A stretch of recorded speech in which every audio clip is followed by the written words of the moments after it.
Come with me to a magical place where being labeled the pork queen is a compliment, where being nice is just a way of life, and where all leaders of the free world must pass through. Welcome to Iowa. Whether you're a current Iowan, an Iowa expat, or an Iowan at heart, this show is for you. This is the Iowa Podcast.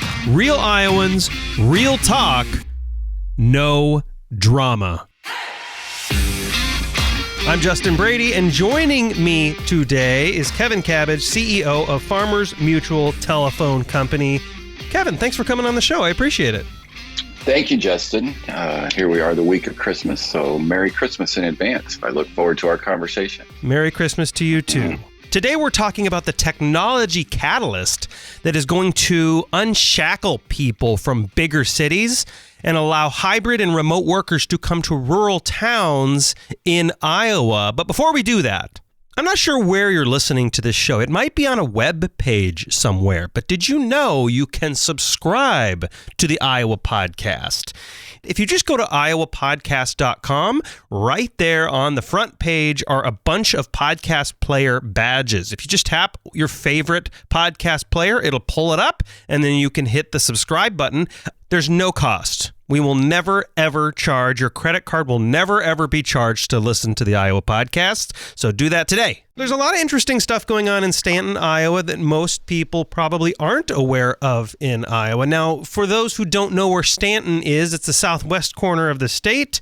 It's kind of like, I don't know, like more, maybe people are familiar with Red Oak because Senator Ernst is from there, right? Is that a good description of where Stanton is? That is correct, yes. We are right on Highway 34. We're about 7 miles east of Red Oak, and you are correct. That is where Senator Joni Ernst is from. A little inside story, Justin, is she actually grew up in the Stanton community, north of Stanton, on a family farm, and she graduated from Stanton High School. So she's actually an alumni of our community. I didn't know that. How often does she come back there and say hi to people? Well, she actually, when she can, she still attends our local church here in Stanton. Oh, okay, so cool. We get to see her quite frequently. So you were telling me about, we met at another event. We won't go into all that because it's boring for everybody, but you were telling me about Stanton and a few things, and I was like, hey, Kevin, can I get you on the show? And you graciously said yes. So first thing I want to start out with was a bit surprising. It's like every home in Stanton had fiber to the home, and you started this project in 2011. Tell me a little bit about that. Yes. So Farmers Mutual Telephone Company has been a local communications provider since 1901.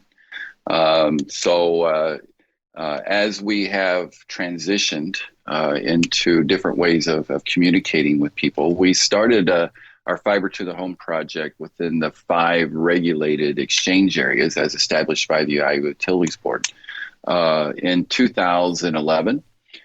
So that took us about not quite 6 years, but by the end of 2017, we actually had completed our fiber optic construction process. So 100% of our subscribers, whether you live inside the city limits or out in the most remote rural areas, within our serving area is now connected to our fiber optic network. See, that's crazy because I didn't even get it, I want to say, until 2-3 years ago. And I live in Des Moines proper, right? We have no shortage of utilities and electronic poles and, stuff to plug into around here. And so when you were telling me how early you guys had it, and there's always this idea, right? Like the big city has tech stuff, and the more rural areas, they have they still have dial up, and they, still throw stones and hit gongs at, there's this idea that, in rural, they're a little bit behind the times sometimes, and it's a little bit more slower pace of life, and that's why people like it. And while that's true, I do like to connect to nature and get out of the city. I really appreciate that. What I didn't expect is that you had fiber to the home faster than most Des Moines proper places did. Like my brother in-law, he lives in Des Moines proper near the airport, kind of Wakanda golf course area, and he still doesn't have fiber. He's excited because it might get here in the next year.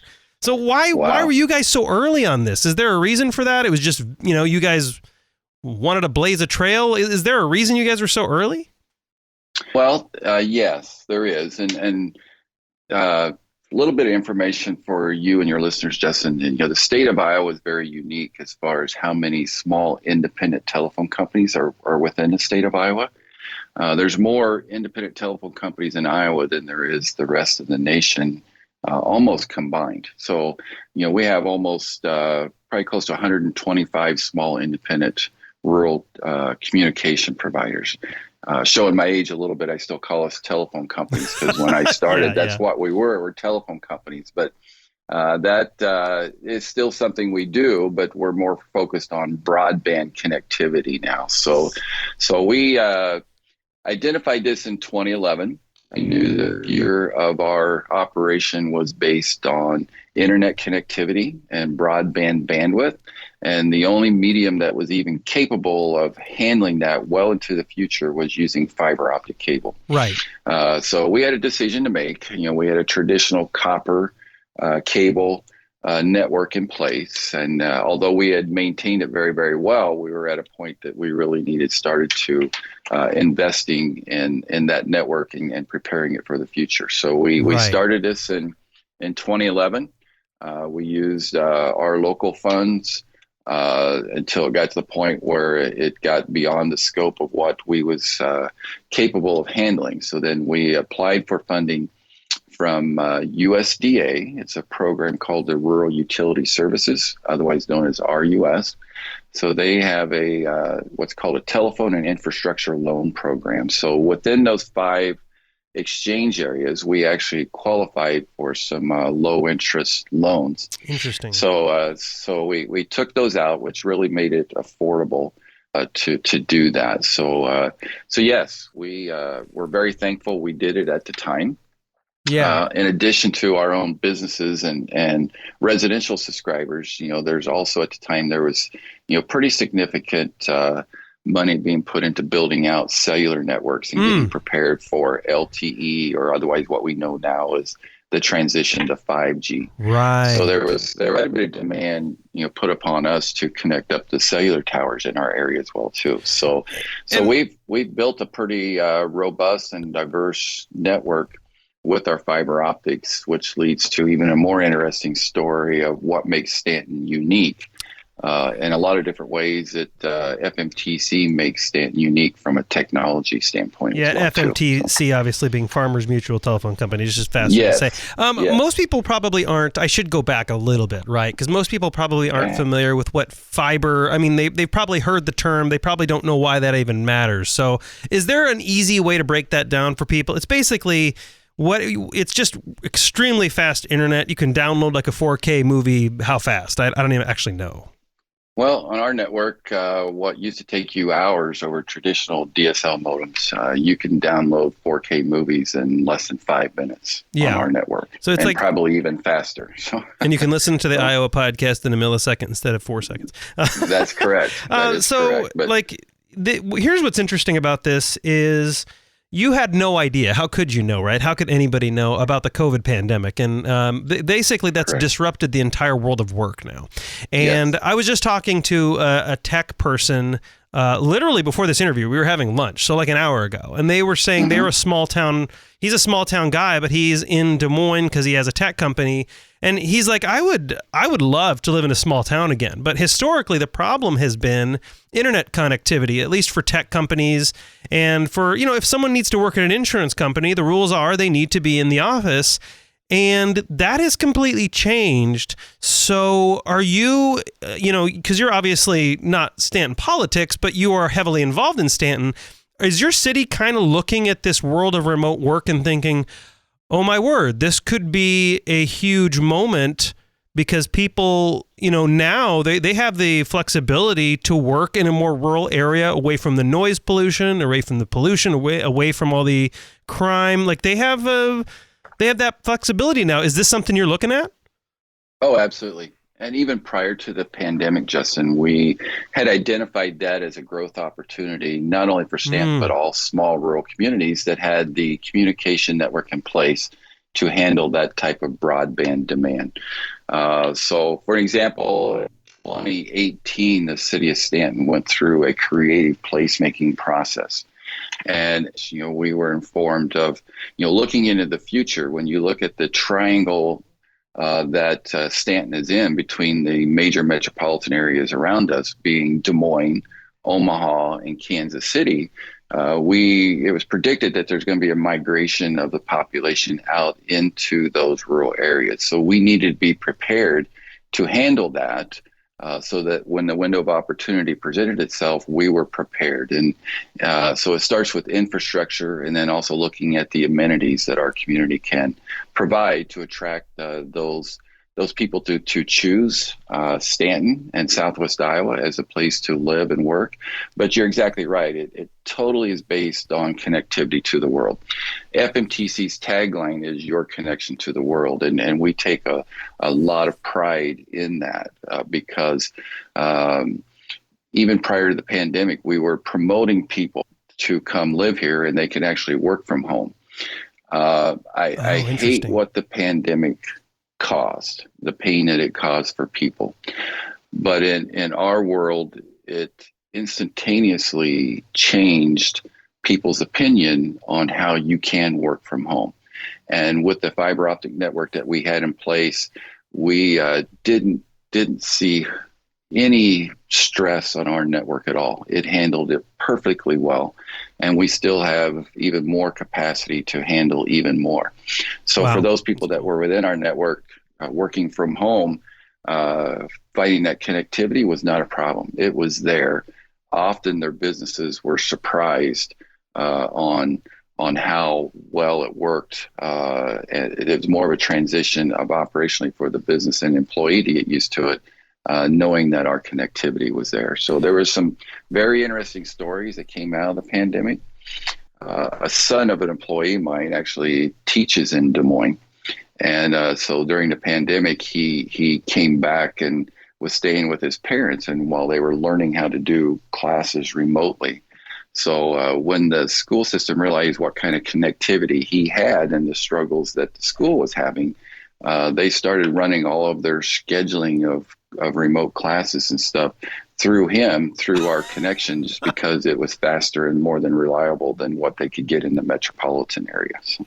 That's absolutely hilarious. I had last week on the show, I had the executive director of the Des Moines International Airport on, and he was talking about the new trend of bleisure, which, just to remind listeners, is people combining business and leisure.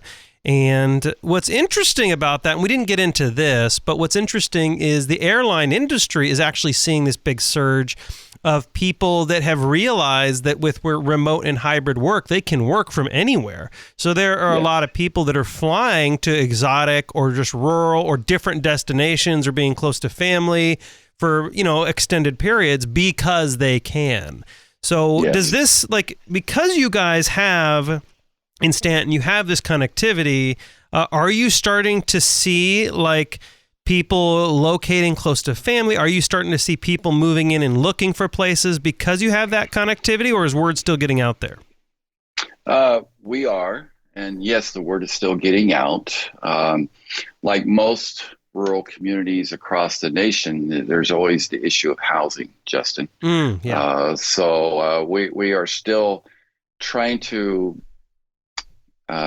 get a better methodology in place to handle housing. But that was one of the downfalls of the pandemic was, as you know, the cost of materials skyrocketed and the affordability of homes wasn't good to begin with going into the pandemic, and then got extremely worse during the pandemic just because of labor and material costs increasing. So we have everything in place here in Stanton to grow.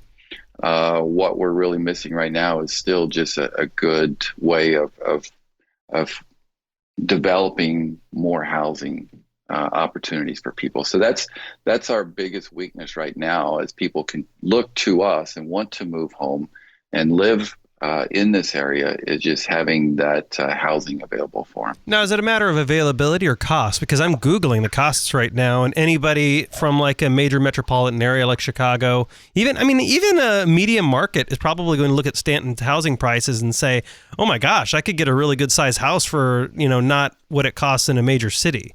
So is it just availability, exactly right, or is it a cost thing? It's availability. Sure. It's availability. Of course, if you talk to local people, they still feel it's a cost, but you're exactly right. Yeah. For folks moving out of the metropolitan area into the Stanton area, they would look at this as very, very affordable. So right now, it's just an availability problem that we have. So, I mean, does that get the availability problem then? Does that get solved by like people putting in apartments, or are you guys actually looking at just independent, like, three bedroom houses or 4-bedroom houses? Both. Sure. Yeah. Stanton really does not have a good choice for rentals or apartments. So we're looking at doing something with that to give people that option. But then also looking at putting up, family residential housing as well. Sure. The struggle is getting is access to labor. All of our local carpenters, although they're very, very good, they're very, very busy. Oh yeah. So there's availability of labor, and then there's always that topic of discussion where we'd like to attract developers to come out into these areas, but that's a challenging business model in itself, and certainly understand when you look at how quickly the metropolitan areas are just exploding with new housing developments, it makes it a little bit more challenging to gain a developer's interest to come to a community of 700 and maybe put up 2 or 3 homes as compared to the opportunities they have in the metropolitan area. So. Right. But at least like there's potential, right? I mean, this day and age, and this sounds funny, but it like how the world has changed, because this day and age, having a high-speed internet connection is everything now. Like that's everything. And if you have that, everything else, at least in my opinion, kind of falls into place. So, I mean, do you think outside of the high-speed internet connection thing, do you think a lot of other rural communities are on the same trajectory, or do they have some work to do to catch up with you? I believe a lot of them are on the same trajectory. There's been a lot of focus on rural Iowa in the past few years. And particularly, I sit on the Governor's Empower Rural Iowa Task Force on their Connect committee, which is looking at bringing broadband connectivity to all of Iowa. But they have 2 other committees, a housing task force and then a leadership task force. So I know there's been a lot of emphasis placed and supported, even by the state of Iowa, to really look on how we can develop these rural areas and these rural communities. And housing is always one of the number one priorities. So I know there's been a lot of effort to help with that. So I feel all rural Iowa communities have the same opportunity. Again, it's just where are they with the amenities and the infrastructure to handle that type of growth. And what I like to say is getting the attitude of the rural communities to focus on taking control of their own future. Let's quit waiting for somebody to come in and solve our problems for us. Let's take control of our own future and make it what we want it to be, and have that can-do attitude rather than the negativity. Right. So it's obviously working for you, because this is leading to, it's kind of creating a cascade effect, right? Like there's the tech park, there's the facade project, there's the child resource center. I know that there's been actual completion in this facade project for your downtown area. It has that cool, like small town kind of look. How far along are you on the facade project? So the facade project is almost completed. What we're waiting on right now is just some materials to arrive, and particularly the windows and doors. So I think they're supposed to arrive here in January. So when the weather permits, we'll get those installed and then finish up those buildings that were involved in that facade project. So we're looking at probably by March of 2023, our downtown facade project will be 100% completed, Justin. So. And you said that was by 2023? Yes. Wow, that's okay. So you're really moving along on that. I kind of thought it was a little further out. That's amazing. And that's just basically brushing up the optics of those buildings and doing needed renovations. There's also, and I don't know a lot about this either, but we emailed a little bit beforehand. There's also a tech park, and I don't really know much about what this is. So can you walk the listeners and myself through what this tech park is and what it's supposed to do? Yes. So a little bit of history on why we are now calling it the technology park.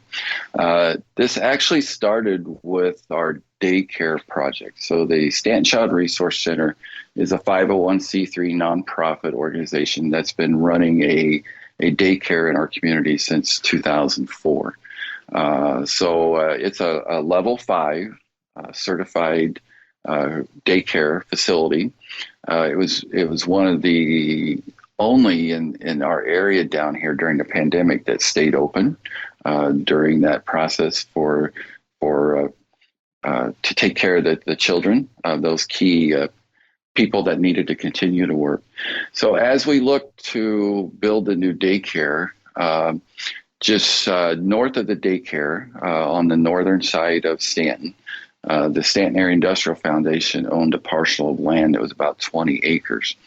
So we identified a spot and was talking to them about, as we move forward with proceeding with constructing this new almost 12,000 square foot new daycare facility that's going to be about $3.2 million that will give us increased capacity to handle more children in our daycare, because we even today we still have a waiting list of 25 children trying to get into our current daycare, and that's even after some new daycare facilities have been opened up in some adjacent communities as well. So that shows you the demand for daycare in our county and in our state and even across the nation. Kidding. So shows you how the young families moving into that area too. Yes. Yeah, that's so crazy. what started off as a daycare project, the more we looked at it and that parcel of land, and then looking at what Farmers Mutual Telephone Company has to offer with our broadband fiber network. And what makes FMTC unique is that we sit on the state broadband fiber optic network that is operated by Arion, which is a statewide fiber optic network provider, of which FMTC is one of the shareholders. So we were blessed with the opportunity for them to geographically have their fiber optic network going right through our community. So we actually have 4 different fiber optic routes leaving Stanton. And then you place FMTC's broadband redundant network on top of that. It's truly a unique opportunity for a technology company that truly needs not only access to high-speed fiber, or for high-speed broadband delivered over fiber, but then more importantly, the redundancy. Sure. So that's what makes us unique. So as we talked about what FMTC can offer, we knew we were going to put the new daycare project on that property. We put together a master plan that says, why don't we look at developing a technology park? All of the communities in our surrounding areas are doing a great job with the industrial recruitment. This is something unique to Southwest Iowa, where we could actually focus more on bringing technology companies to the area to provide jobs and opportunities for them to be successful down here as well. But it's totally based on FMTC's connectivity to the world that comes through our redundant broadband network. So the technology park master plan has been completed. It's about a 20-acre parcel. Wow. We've got it divided into I think 4 or 5 smaller lots for people to construct a building on. But then we also have 4 or 5 larger lots for larger facilities and operations. So we're pleased to say that the dirt work actually got started late this fall. My word. So the recent winter weather has kind of put a halt to that a little bit temporarily. Probably, I'm guessing we're maybe done for the year with dirt work the way it looks this week. But we do have dirt work going on. The lot that the new daycare facility is going to be built on, the dirt work has been completed. So we're sitting in a pretty good position. Now it's just time for us to go out and start sharing our story, sharing the opportunity of why a technology park, why in Stanton, Iowa, and just start educating everybody on what we have to offer them as far as a rural way of life and FMTC connectivity. Yeah, I mean, I think the the average Iowan probably wonders, like, what's so different? And you mentioned the redundancy. So I think that's one key thing, right? You have, that way you can be up all the time. You can run servers because those need to be 100% uptime. You can run servers all the time and they can stay up all the time. That's actually very, very important for technology companies. But other than the redundancy, is there anything else that like determines what makes up a tech park, or is that pretty much the big part of it? That's pretty much the big part of it, is just bringing technology companies to your area that actually requires or demands that type of redundant connectivity. Yeah. As you know, everything today is based on connectivity to the internet, which we like to call the cloud. Everything resides in the cloud. So having that redundant connectivity is critically important. And even in FMTC's business, with the key facilities that we provide connectivity to, and particularly hospitals, government entities, having that connectivity to be there all the time is critically important to them. So we're being asked more all the time, not only what is our connection speeds, what are we capable of handling, but more importantly, show them our redundant plans. In the event that something happens, how are you going to be able to handle that and keep us connected? So we're sitting in a very good position to do that. So. Yeah, I hang out with a lot of tech people, and that is, I would say the general like business executive really could care less about, fiber redundancy and redundant internet, right? So it's not a matter of category or class. It's a matter of most people don't need to worry about that stuff. IT people and tech people do.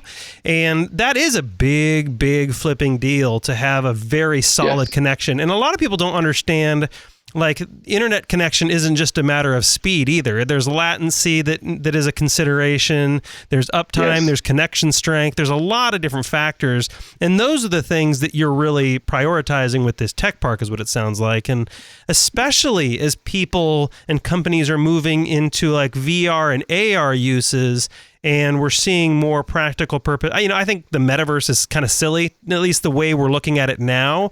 But the technology that will come out of that will be absolutely critical for a lot of business functions. And so, those are kind of the big two components, right? Like, I'm assuming this is the intention, but those are the two big components: is fiber, redundant and redundant internet connections that are super fast, and a child care center. And then it sounds like you're working on the other major thing, which is just making sure there's more housing for people.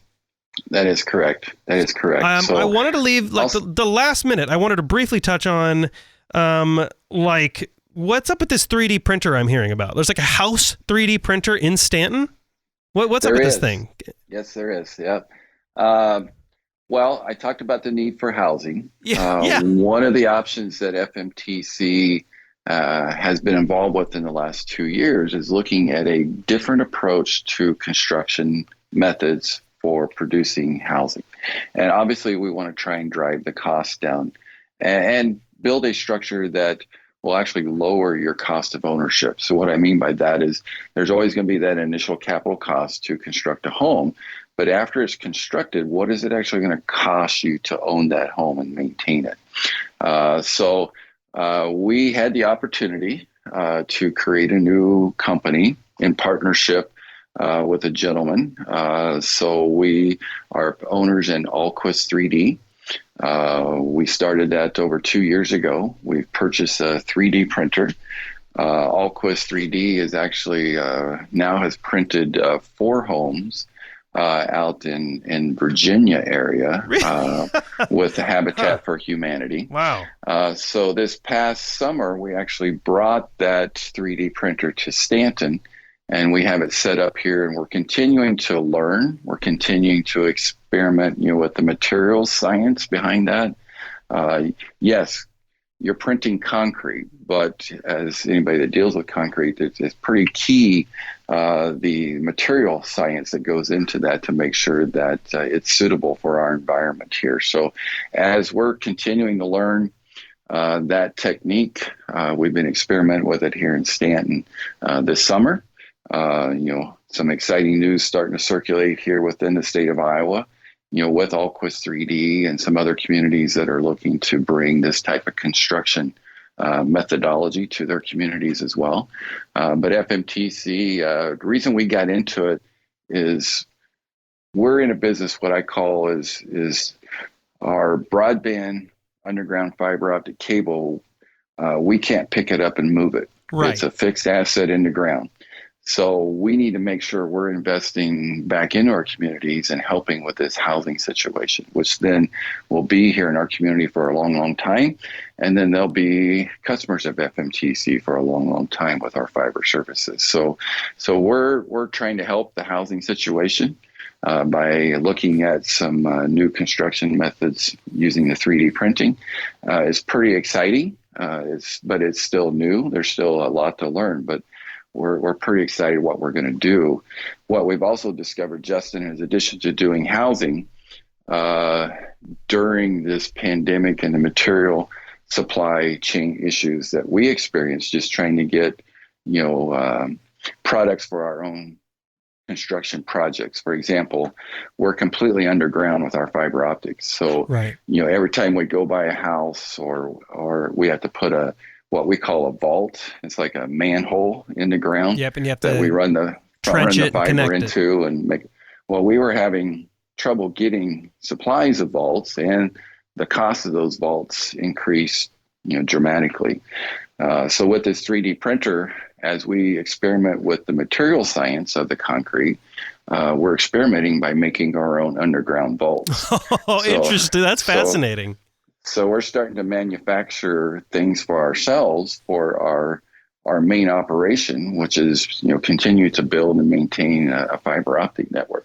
As we want to do more with 3D printed housing, we're taking those baby steps and learning how to do this by constructing smaller things for our own operation. So it's been pretty fascinating. It is really, really fascinating. And I would guess, obviously we don't have time to get into 3D printing, but I would guess in the future you will be able to do more sophisticated stuff when 3D printing houses. In the same way, when you 3D print objects, you can actually print geometry that's impossible with injection molding.